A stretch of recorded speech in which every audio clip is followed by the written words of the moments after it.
Senang banget akhirnya hari ini dapat kesempatan lagi untuk sharing, untuk sharing kabar baik di sini. Tadi sebenarnya rasanya kayak komsel ya, agak sepi ya, tapi ternyata pas buka mata loh, ternyata udah banyak juga orang di sini. Gitu. Anyways, seperti biasa ritual aku sebelum mulai khotbah, biasanya aku suka curhat dulu. Curhat gimana caranya aku bisa mendapatkan kesempatan ini, biasanya kayak gitu. Ritualnya dari kemarin-kemarin kayak gitu. Ini dapat kesempatan untuk sharing hari ini, itu ceritanya sebenarnya agak lucu.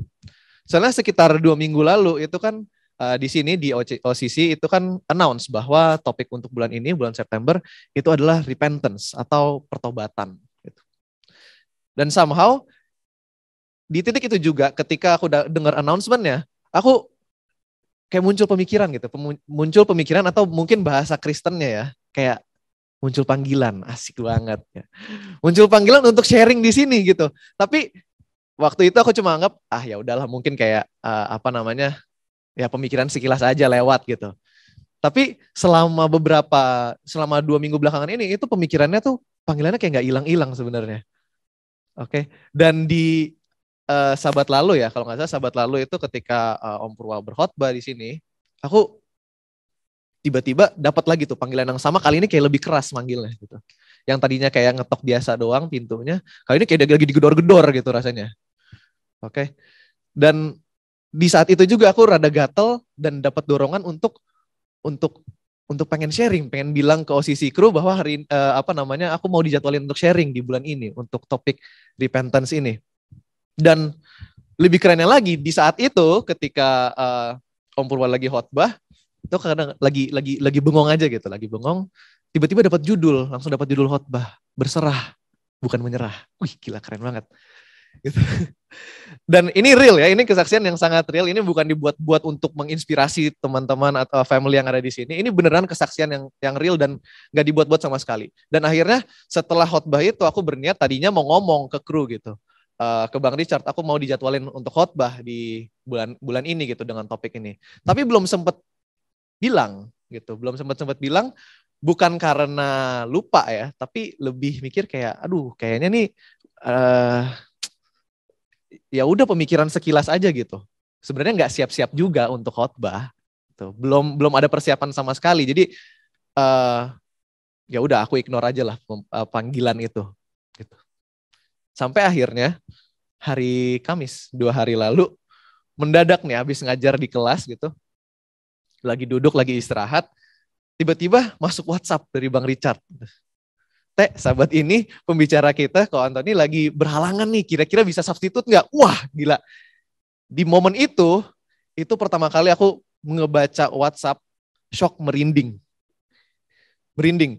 Karena rasanya tuh itu bukan kayak WhatsApp biasa. Aku di situ, itu aku ngerasa, itu yang tadinya ketok-ketok, panggilan ya kan, ketok-ketok. Tiba-tiba udah mulai digedor-gedor, rasanya di sini kayak langsung didobrak sama Tuhan gitu. Gitu. Kayak lo, Theo, kamu jangan omong doang, hey gitu. Bilang-bilang katanya kamu mau sharing di bulan ini. Tapi kok aku telepon, aku ketok-ketok pintunya nggak diangkat-angkat, nggak dibuka-bukain pintunya. Ya udah kali ini aku kasih nih beneran kesempatan. Kalau di airport panggilan terakhir ya, last call gitu. Nah di situ aku kayak sebenarnya masih shock gitu, masih shock. Di situ aku mikir, Tuhan, aku sebenarnya belum siap gitu. Apalagi hari Kamis 2 hari lalu. Aku belum siap untuk bicara. Gitu. Tetapi aku keinget dengan topik atau judul yang muncul di pemikiran aku. Yaitu berserah, bukan menyerah. Jadi aku bilang aku belum siap Tuhan, but I'm letting go. Karena aku tahu yang bakal bicara di depan sini itu bukan aku, tapi Tuhan, aku perantara aja. Oke. Dan seperti trademark yang aku rasanya kayak udah diwarisin gitu dari almarhum Pastor Adit, yaitu ketika ada panggilan harus diangkat, harus dijawab, selalu siap untuk menjawab panggilannya. Jadi tanpa basa-basi, no hesitation, itu aku langsung bilang ke Bang Richard, boleh Bang, siap. Dan sekarang akhirnya, puji Tuhan dengan tuntunan Roh Kudus, aku bisa berdiri di sini, sharing firman Tuhan. Yang lebih dahsyatnya lagi, ini belum selesai nih kesaksiannya, Fam. Lebih dahsyatnya lagi, setelah dipikir-pikir, ternyata dari kesaksian curahan hati aku ini ini sebenarnya jadi contoh yang bagus untuk bridging nih, segue ke khotbah hari ini. Ya kan? Memang kadang-kadang ya, bukan kadang-kadang ya, selalu rencana Tuhan itu luar biasa. Dan aku rasa ini adalah cara Tuhan untuk ngajarin aku tentang pertobatan.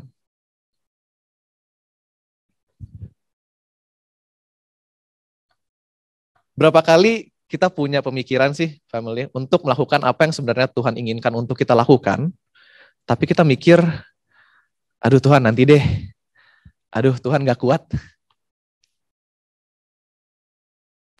Nah ini nih, biasanya muncul di awal tahun nih, kayak gini-gini nih. Suka mikir, aku juga, ini dari kesaksian pribadi juga. Baru-baru ini sekitar 2 bulan lalu ya, waktu itu sebelum ke Bali tuh, belum ke Bali. Aku bilang, aku mau hidup sehat, aku mau nge-gym. Supaya pas di Bali, di pantai badannya kelihatan keren. Aku mau hidup sehat, mau makan sehat, tapi mulai kapan? Seperti biasa jawabannya, mulai besok. Ya kan?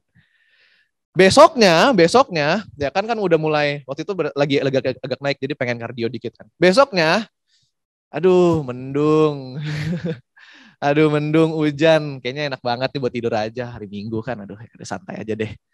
Mulai besok aja. Tapi besoknya gitu lagi ya kan. Besoknya gitu lagi, mendung lagi, atau nggak ada aja alasan yang kita bisa bikin gitu. Untuk menghindari tugas yang seharusnya kita lakukan. At the same time, apakah aku tahu bahwa sebenarnya aku harus melakukan itu? Tahu. Seringkali kita gitu kan ya.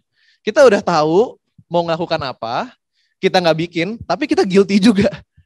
Ya kan kita merasa bersalah juga. Kenapa sih aku nggak lakukan itu? Sebenarnya niatannya itu masih ada. Mau hidup sehat, mau makannya bersih, udah nggak mau junk food lagi, tapi setiap harinya gitu aja terus, nggak dibikin-bikin. Sampai di satu titik, ini yang paling bahaya family. Dan aku yakin semua di antara kita ini pasti pernah mengalami. Ini yang paling bahaya. Sampai akhirnya, yang tadinya kita tunda-tunda, masih rasa bersalah gitu. Aduh harusnya gue hari ini ke gym, apa segala macam. Kita bisa sampai di titik, akhirnya kita nyerah. Ya udahlah, emang gue nggak cocok hidup sehat. Aduh, kerjaan gue padat. Emang aku nggak cocok untuk hidup sehat, nggak cocok untuk nge-gym, nggak cocok untuk makan makanan sehat gitu. Nah ini yang bahaya. Dan aku rasa kita masing-masing pasti punya pergumulan pribadi ya. Kita punya pergumulan pribadi yang mungkin nggak kelihatannya major gitu. Tapi kita pasti memiliki pergumulan pribadi untuk lepas dosa kesayangan kita masing-masing. Aduh Tuhan pengen banget bertobat. Dan itu mungkin hal-hal yang kecil ya. Contohnya kayak gini, mau hidup sehat. Atau mau lebih nge-manage waktu. Dan kita rindu banget kadang-kadang di doa kita itu, kita udah ngerasa bersalah banget ya ampun Tuhan, aku pengen banget untuk bertobat, tapi udah tahu nih salah, tapi tetap aja kita lakukan gitu. Bukan karena kita tahu, bukan karena kita ngerasa itu bukan salah, tetapi karena dosa itu udah enak banget untuk kita. Iya kan? Mending mana nge-gym atau makan kue? Iya kan? Mending mana ngerjain tugas kuliah atau tidur aja? Mending cari duit ya. Gitu. Dan seringkali udah coba berkali-kali dengan segenap kekuatan kita sendiri, tapi masih aja nggak bisa escape dan akhirnya capek dan muncul pemikiran yang sangat berbahaya, yaitu ya udahlah, namanya juga manusia pasti berdosa. Coba aku melihat tangan-tangannya, siapa yang pernah merasakan seperti ini, ngaku. Sering banget ya pasti, sering banget kita ngerasain kayak gini. Tapi tahu nggak, justru di momen-momen seperti ini, ketika kita capek, ketika kita mau nyerah, ketika kita udah nggak bisa mengandalkan kekuatan sendiri, di sini sebenarnya Tuhan mau ngajarin kita untuk berserah, bukan menyerah. Berserah, jangan menyerah. Gitu. Khususnya berbicara tentang pertobatan dari dosa. Karena kenyataannya family, memang kita sebagai manusia itu dengan kondisi fisik yang seperti ini, kita nggak bisa bertobat dengan kekuatan, dengan kemampuan kita sendiri. Oke. Kita buka Alkitab kita, ini aku udah cantumin.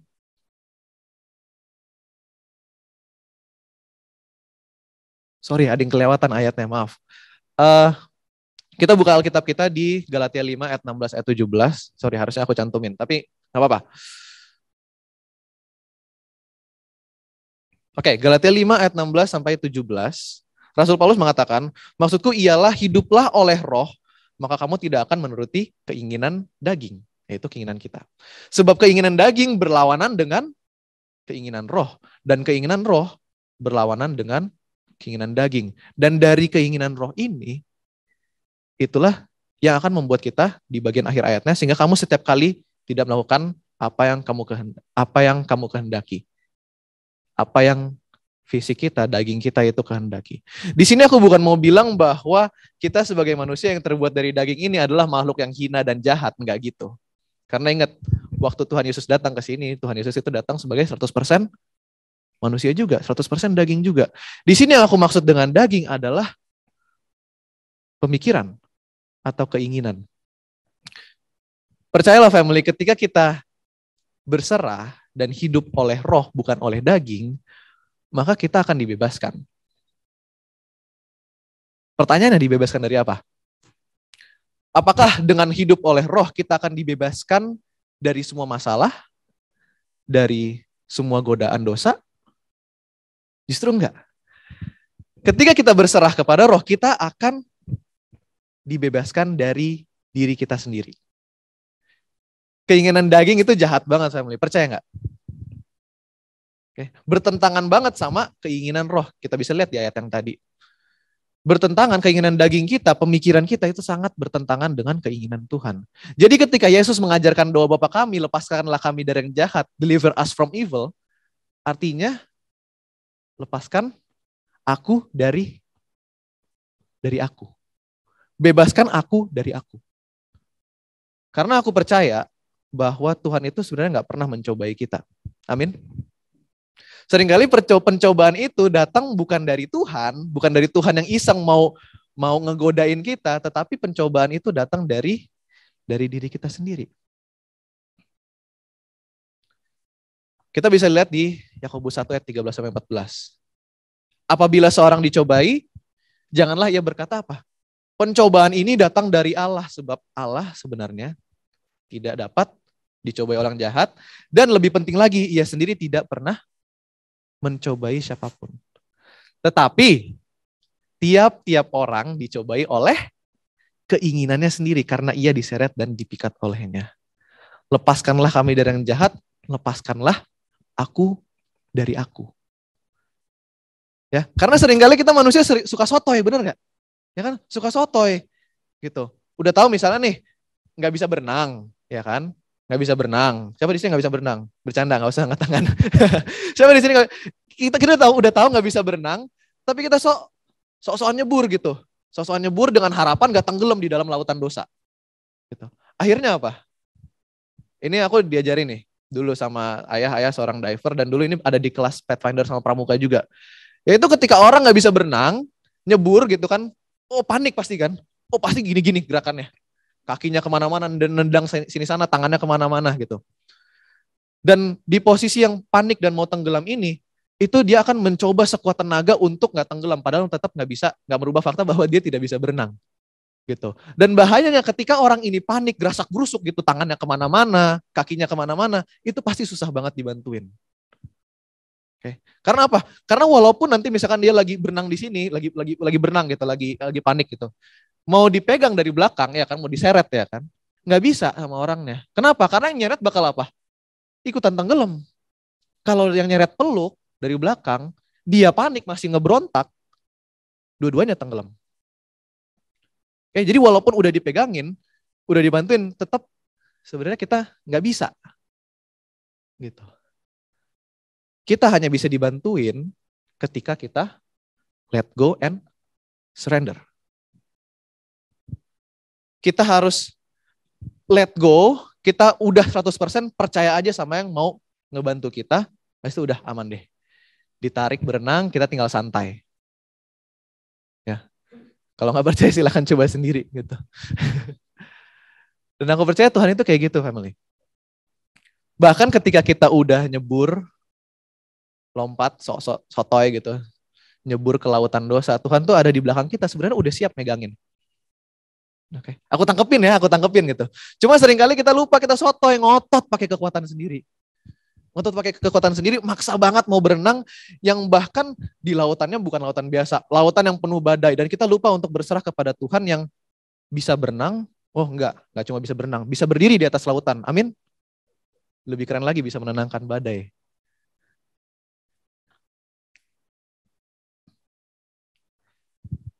Di sini yang aku mau sampaikan, intinya sebenarnya ada di sini, yaitu kita tunduklah kepada Allah dan lawanlah iblis, maka ia akan lari daripadamu. Ia ini maksudnya iblisnya ya, bukan Tuhan ya. Gitu. Jadi kita tinggal sebenarnya nurut aja, kita let go, kita surrender, kita nurut aja kepada Bapa, baru kita lawan dosa. Maka godaan, maka kemalasan, hawa nafsu, overthinking, anxiety, semua itu akan lari. Cuma kembali lagi ke tadi di awal-awal ya.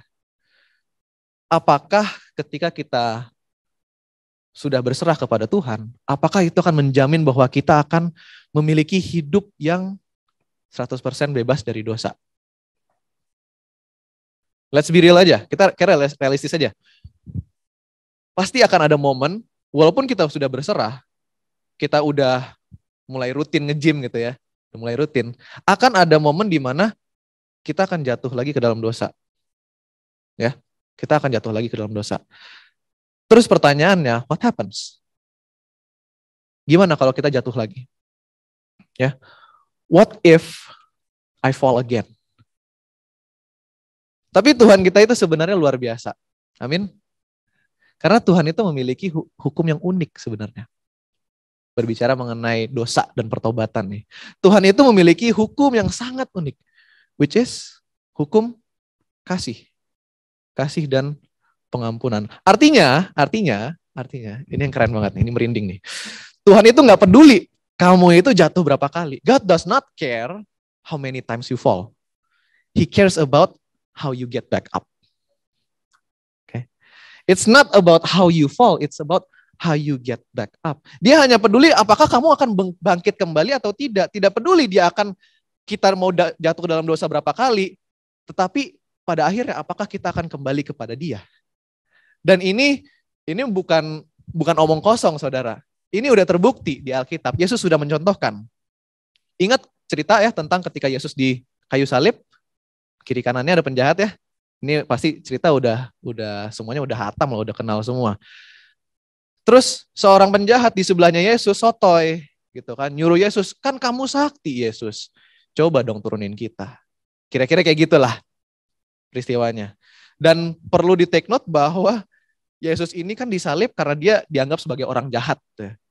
Berarti orang yang disalib kiri kanannya juga orang jahat dong, ya kan? Pencuri, pembunuh, pemerkosa. Oke, kalau di sini, kalau zaman sekarang mungkin ekuivalennya koruptor gitu. Dia cotoy, dia bilang ke Tuhan Yesus, kan kamu sakti, ya udah tolong dong. Kita kan sama-sama sakit nih. Turunin kita dong. Tapi yang sebelah apa? Yang sebelah beda kan? Dia memiliki mindset yang berbeda. Di saat itu juga dia tegur si penjahat. Yang satunya lagi. Terus dia bilang apa ke Yesus? Dia itu dia menyadari bahwa dia layak untuk disalib, untuk dihukum pada saat itu. Dan Lukas 23 ayat 42 sampai 43 mencatat bahwa lalu ia berkata, si penjahat ini ngomong, Yesus, dia minta apa? Cuma ingatlah aku apabila engkau datang sebagai raja.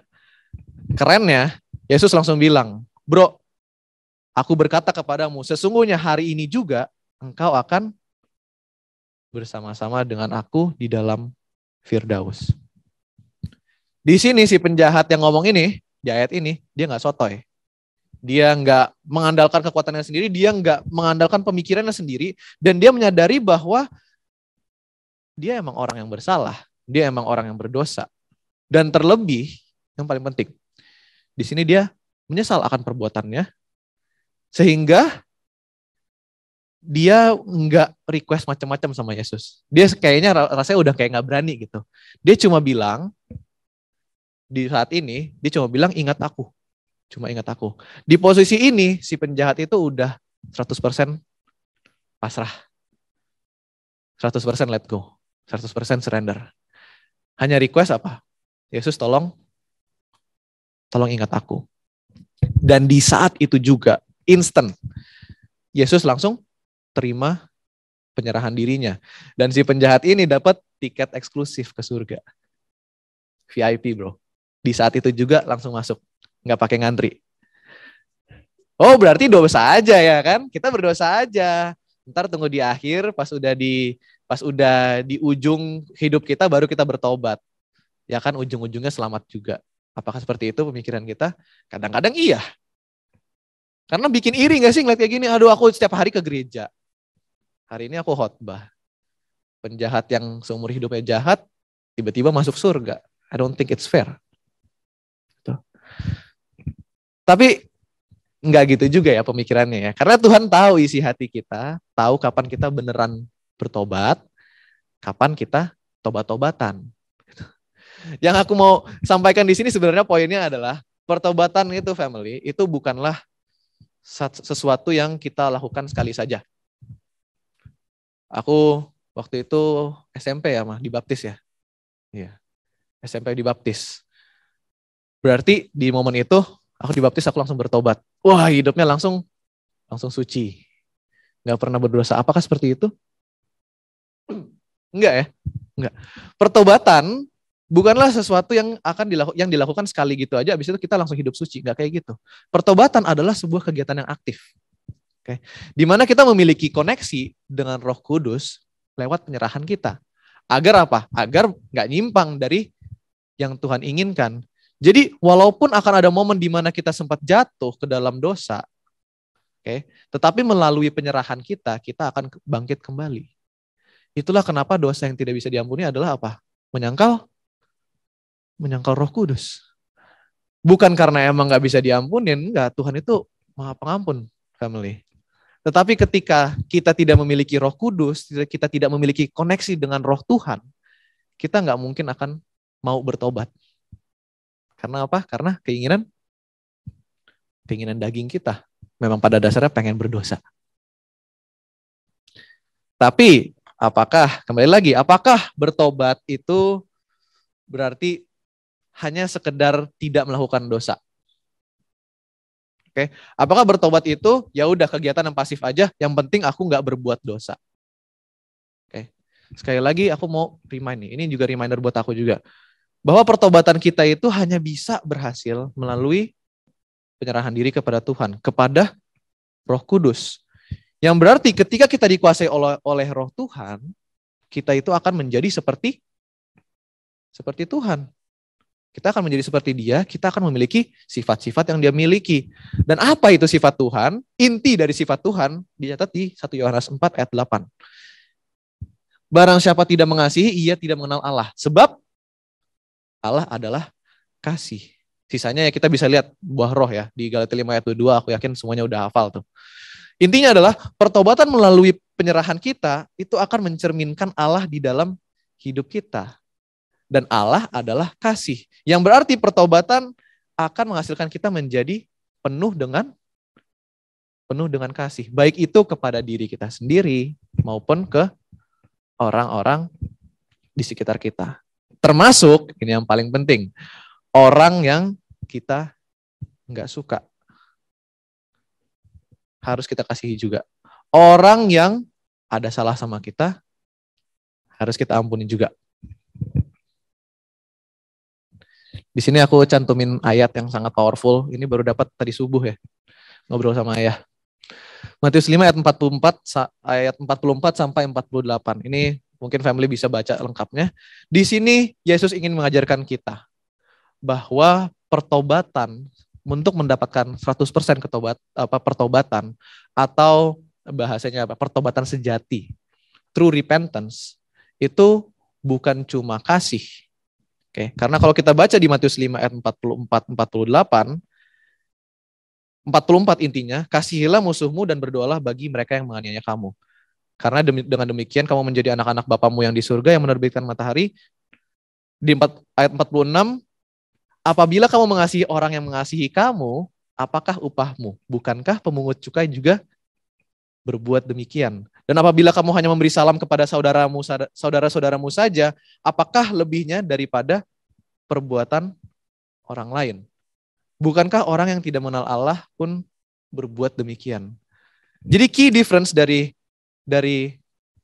orang lain dengan orang yang dikuasai oleh Roh Tuhan, orang yang sudah bertobat adalah kalau kasih doang itu gampang. Aku mengasihi mama gampang. Ya mama sayang aku. Tapi bisakah aku mengasihi temen aku yang waktu itu ngebully waktu SMA? Bisakah aku mengasihi orang yang waktu itu nyelengkat aku sampai akhirnya waktu itu patah tangan? Itu challenge-nya.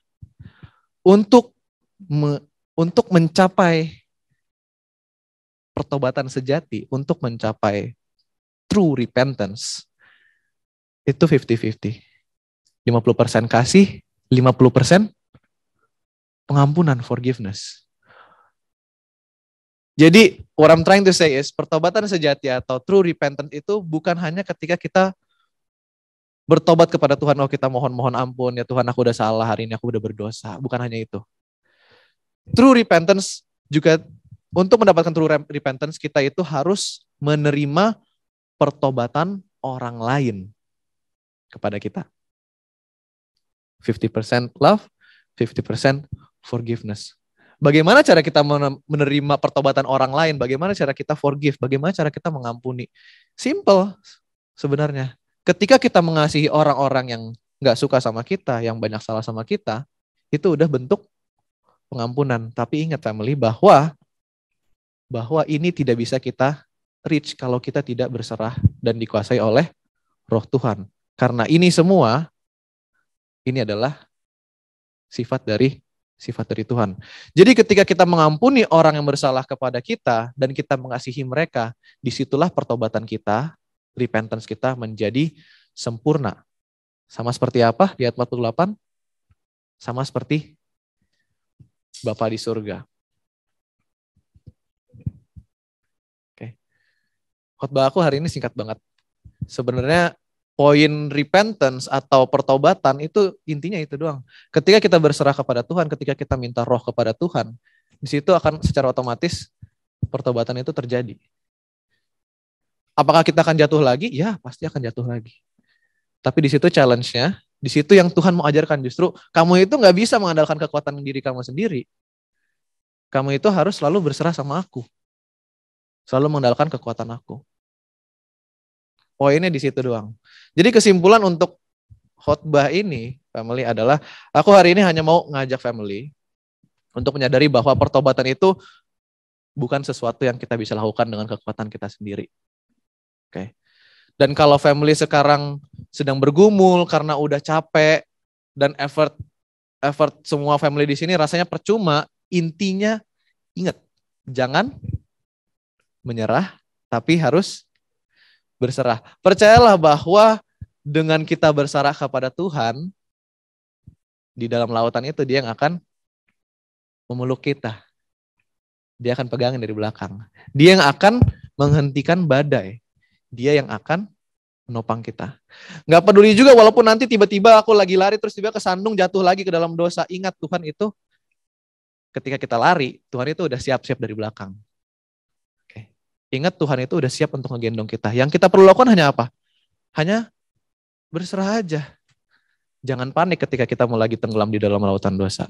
Berserah saja kepada apa yang Tuhan inginkan. Berserah saja kepada Roh Tuhan.